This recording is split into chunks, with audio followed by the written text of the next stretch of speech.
So today we are again working on the Subaru. Has developed some nice knocking noises which we need to sort out on the rear. First things first, before we jack it up, just take the handbrake off. And then I'll show you where I like to jack these up on the rear.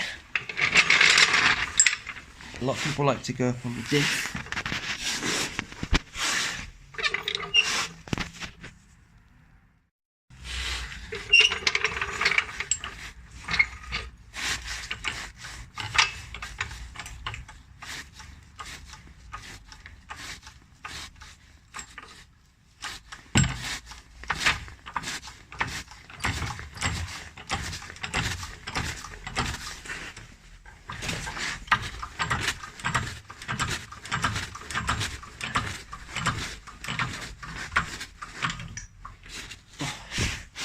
I'm going to put the camera down so I can get it up a bit higher. So this is my jack, pretty much full height. Let's lift the car plenty high enough for me to work under it. Obviously it's slightly higher on one side because it's off centre. And then we'll just chuck the stands under. Just here. And I like to put these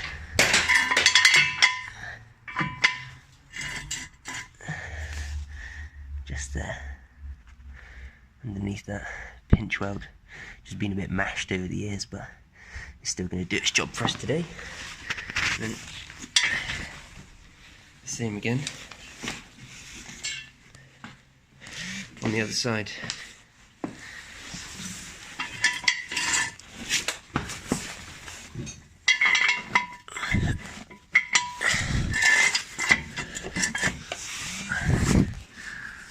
A little push. There we go. She's good. And now I'll just let the jack down gently on top of that. My jack is very old, so sometimes it doesn't do gently.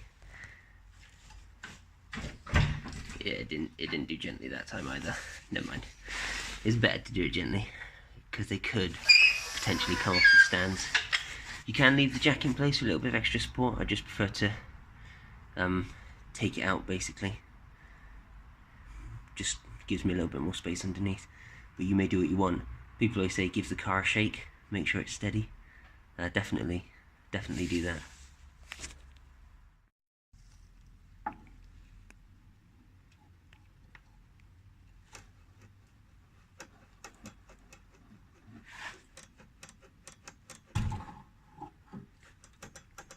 Is this normal? So this is my weapon of choice for these anti-roll bars at the rear. I've just got my ratchet on the top. It's a 13mm. I think it was a 12mm before, but these have been done once before. Because this thing goes off-road, these things see quite a bit of abuse. And then obviously I just use my impact gun to do that. But how do you know that these are bad? Well, get a little bar in here. They shouldn't move.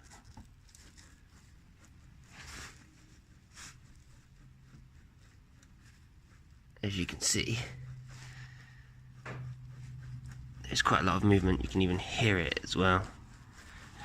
So we're going to have to swap these out. We only did these about a year ago, but they need doing again. What I do is, I think because this bar on Japanese cars, they rust pretty bad, because this is rusting, I think probably this is just rusted away more than this. You can also see here the mounting point is rusted out quite badly. So just for a temporary measure, we're just going to put some smaller bushes in here just to close up the gap. You can also fill it with silicone, but I'd rather not. For the cost of the bushings, which is like £12, I'd rather just replace them. So that is what we're going to do today.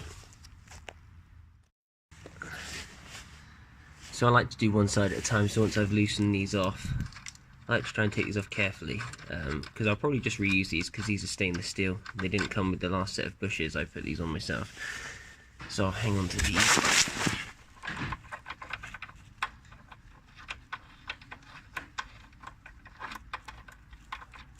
Okay then. And then the cap should just come literally right off. This might need a little bit of a... there we go, up and there came out. There we go. So you just want to get the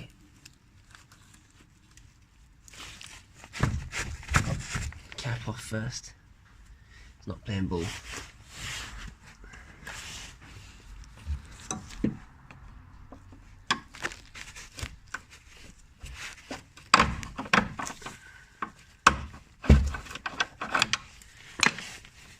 Why struggle? Leverage is your best friend.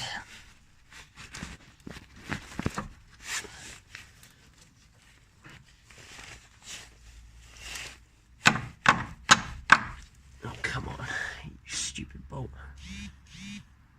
Right, let's go and get a hammer, shall we? Well, the trusty hammer did its job as usual. Let's just try and get this off now. Boom, there it is.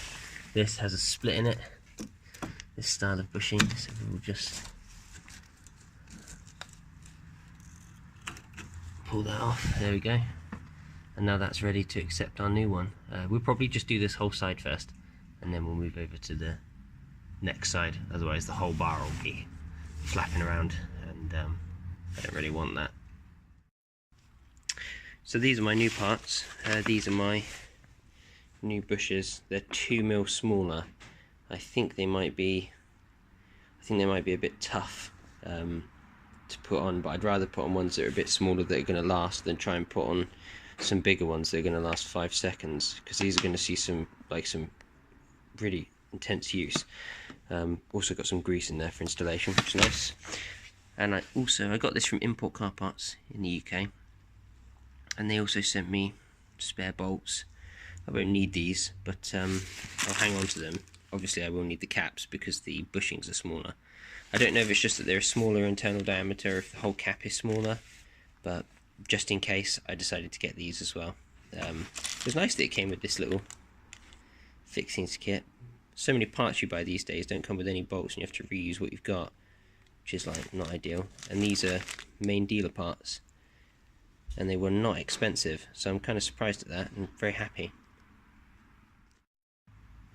Okay, so once the new bearings are all greased up and you put the cap on, I just tighten down one side first, and then I put the second bolt through. Because they go through on an angle, I find it really difficult to get both bolts through at the same time. I actually don't think you could do it, so I just put one side in, just hold it up, I snug it down with the impact gun, and then I just get the second bolt started, always by hand first, and then I finish that off with the impact gun. Although it's not going to do anything because the top is just going to be spinning, I think.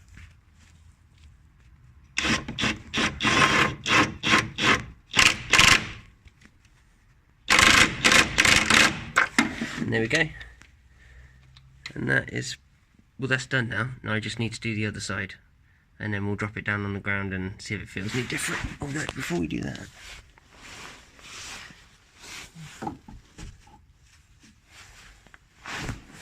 see this? All that movement that we had before, there's no movement now. It's absolutely solid, and it's the same size bar that I was using earlier. You can see the bar is moving slightly. This is solid. That's exactly what we were going for. So we'll now do the same thing to the other side, and this should hopefully improve the handling by a mile. So it's always good to soak the part you're going to take off. These are the front anti-roll bar links with a little bit of WD-40 or something else, whatever you want. But don't go mad with it. All you really need, I know this looks like I've absolutely soaked it, but all I did was just give it a little squirt like that, just one tiny little squirt, and then just let it soak through.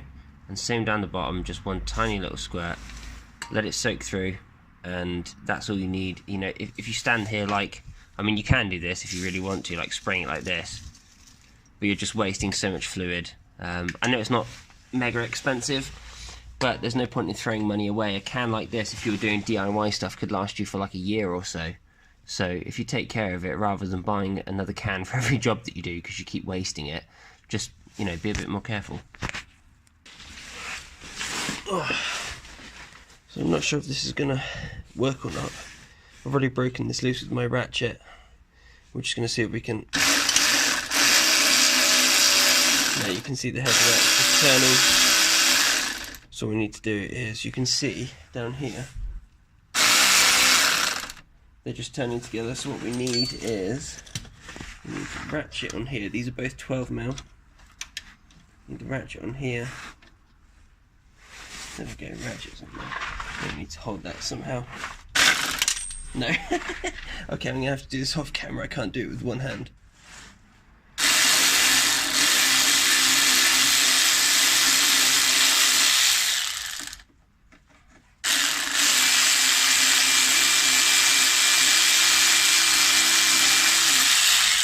There we go. So once you've got it started and it's like properly broken loose, you should just be able to pop this out. Obviously I sprayed mine down with a little bit of WD. Grab the other side, wherever that went. Oh, that's down here. Try and keep them together.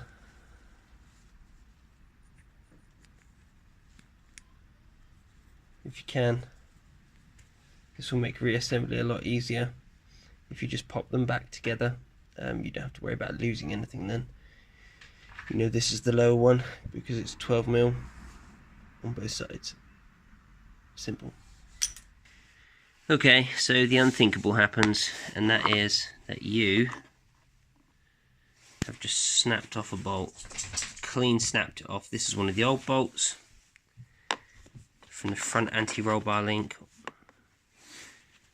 So you've been tightening up the nut, you've been tightening up the bolt on both sides. These are both 14mm, and boom, it just snaps straight in the middle.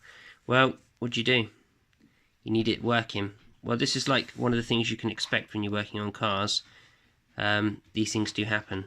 These bolts are usually torqued to yield, which basically means that once they've been used, there is a chance that the next time you use them, there'll be a problem. And usually they're fine, but obviously this is quite a thin bolt, and it didn't stand up to it. I didn't tighten it down that hard either, it just snapped in half. So what I have instead is some nice stainless bolts that will replace it, which are a similar length. Thread pitch is slightly different, but not too dissimilar. I have washers on both sides. Obviously this comes with a built-in washer, this side does not, so I've put two washers on, one for the nut side, one for the bolt side. And I've only taken apart one side right now, but when I tighten up the other side, just to be sure, I'm just going to put in exactly the same bolt. I don't want to have to snap both sides and then have to come back inside to grab another bolt. So that's what I'm doing. It's a shame when it snaps, but you just have to be aware that these things can happen, and if you're prepared for it, it won't be a problem. If you are not prepared for it, and it's like a Sunday afternoon and none of the shops are open, then you will be in trouble. So once the fronts have been installed, it's two 14s at the top. I've ended up putting two 13s at the bottom, but they were 12s before. These were from a Nissan Micra K12 car that I broke a long time ago, so I just keep spare bolts around, and that's basically what just happened to fit through here. I can't remember what this bolt was for originally, and same on the other side, that's all fitted now as well. These ones here I managed to fit with the original bolts, so I'm just going to take it for a test drive now and see how it performs. Hopefully brilliantly. Well, that's what we're after.